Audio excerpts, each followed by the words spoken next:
today's video, I'm going to be showing you a 3D rose that's done unlike I've ever seen one done before because I searched and I tried to find somebody else doing this technique. I made the whole thing out of gel polish and I think the results are actually much easier than making one out of acrylic or like a plastilin gel. So I honestly think it's faster, it's easier, and it has a little bit of a flexibility to it. So if you are wearing one and you like scratch yourself, you might not scratch yourself as much, whereas a regular 3D rose, I personally find them to be a little sharp. All of the colors for this gorgeous sparkly rose are from the new Madam Glam gel line for November. They're all, I call them glitter bombs, and Melody's like, what the heck is a glitter bomb? As soon as I looked at them, like, these things are sparkly, and I love them. I love them so much. I hope you like this design as much as I do. I'll have all the Madam Glam colors listed below, as well as a discount code, so check that out, and I'll see you next time. Bye! Bye. Bye. So I'm going to begin by applying the color Still Single, which kind of reminds me of like a mauvey rose gold, and then taking a sponge and sort of diffusing that top line so it's nice and soft. I'm going to do a second coat of that color. These, even though they're super glittery, they actually cover really, really well too, which you don't see all of that often. But now using the color Builder Light Beige, again from Madam Glam, I'm going to be kind of creating this ombre. And I actually think that Madam Glam's Builder colors create really nice ombres because they're not very pigmented. But then I'm going to cleanse that nail surface and I'm going to file it into shape. I did also put a little bit of a clear top coat over the tip, which I forgot to show, so that you could buff it and you wouldn't mess up your Still Single glitter color. So then just buff the nail to kind of smooth the difference between the builder thickness and just the gel polish. So now on a silicone mat, I'm going to begin painting all of my petals. So I'm going to start with It's Not Christmas Yet, and that is kind of a teal color, so it's not like your like Christmassy green, which I think is hilarious because just the title cracks me up. But also you're going to want to feather the top line of all of these petal shapes. So that one is actually kind of like long and narrow. So now the next one is Can We Leave, which is the next, like if you're going bluer, it's a little bit, it's like a, I don't know, like a navy type of a blue. And same thing, all of these are ridiculously glittery, so pretty. And so there's 3 of those and they're smaller, like little half circles. And same thing, kind of like feather out and diffuse that top line of each of those. So I'm going to increase them a little bit more. And this is the color November Rain, which is like a royal purple. It is so pretty. This is my favorite one out of the set. I'm a sucker for a purple, especially if it's glittery. Oh man, I remember there was like a whole summer when I was maybe 12 that I had this glittery purple that was called Daddy's Girl, I think, but I wore it every single day. It was my favorite color ever. And that one reminds me of it. So it's, yeah, as soon as I saw it, I fell in love. So now the next one I'm using is called Glam Pie, and that's kind of a fuchsia-ish berry type of a glitter color, and that's going to be your largest petal. So you've got these 3 sizes of the ones that go around that middle one. So now I'm going to be applying a light layer of no wipe gel top coat. And the reason I say a light layer is if you kind of, use a heavy hand to apply this, your petals are going to stiffen up a little bit because, the thicker the gel is, the stiffer they will be. And you want them to remain very flexible.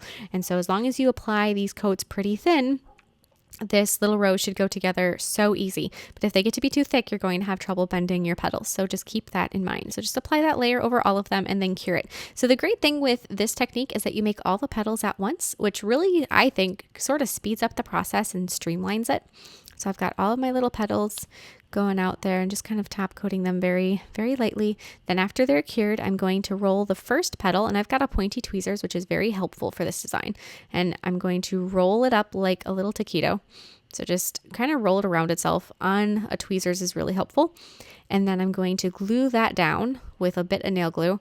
Nail glue will glue gel polish together very, very well. It's super effective. It even glues it to your finger if you wanted to, or even if you don't want it to, it'll glue it to your finger. But now I'm going to use the color, it's Builder Pure Serenity, which is clear, and just create a little bit of like a spacer around the bottom. And then after that's cured, I'm going to take the next size of petals, so that's the smaller ones, and this is the one is Can We Leave, and I'm going to roll it between my fingers to give it a curve. After it's got the curve, it'll fit right around your little taquito. It'll fit right just like it'll hold it almost, and you just have to secure it with a bit of nail glue. Sorry, my camera, I've got a new camera, guys, and it's trying to understand what I'm doing, I think. But I'm going to hold that together like so, and hold it and glue it to that spacer that you made. So that's the first one. And then you're going to take the next one in the same process, roll it between your fingers to give it that curve. It's really actually very easy. And once you kind of get a rhythm with making this rose, I do legitimately think it is faster than making an acrylic rose. And me and plastilin gel just don't really seem to get along. A little bit of nail glue once again, hold that down. As I said before, little tweezers is like the best tool for these types of things. So just keep rolling and gluing your petals. And the hardest thing I would say for this is getting the petals to lay the way you want them to. And these first ones, as far as to get it to look like a rose. And these first ones, you get to really tuck them in pretty tight.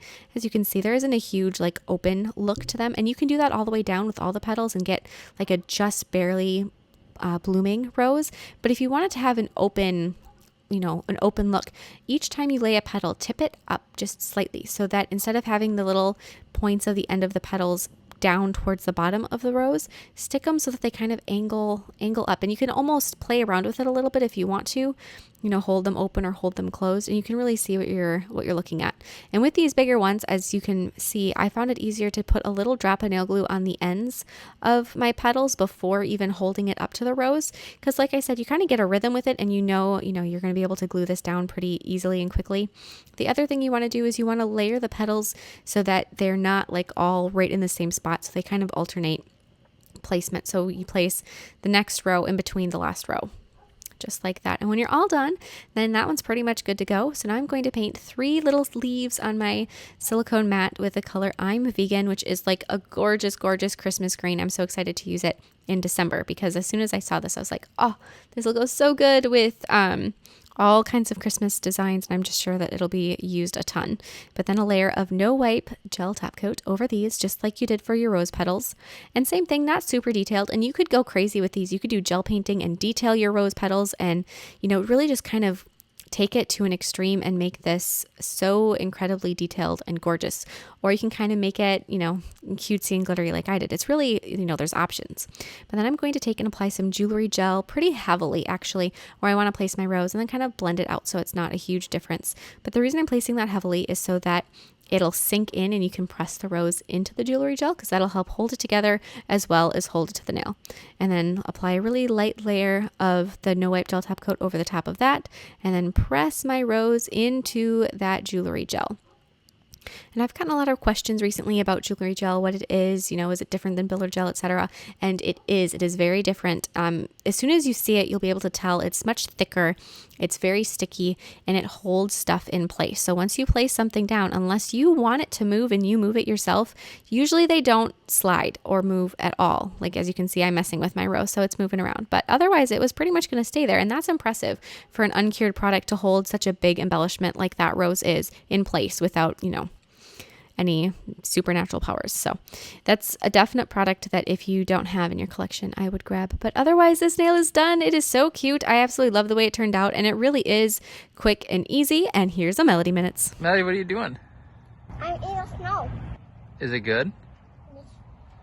Mmm. How's it taste? Good.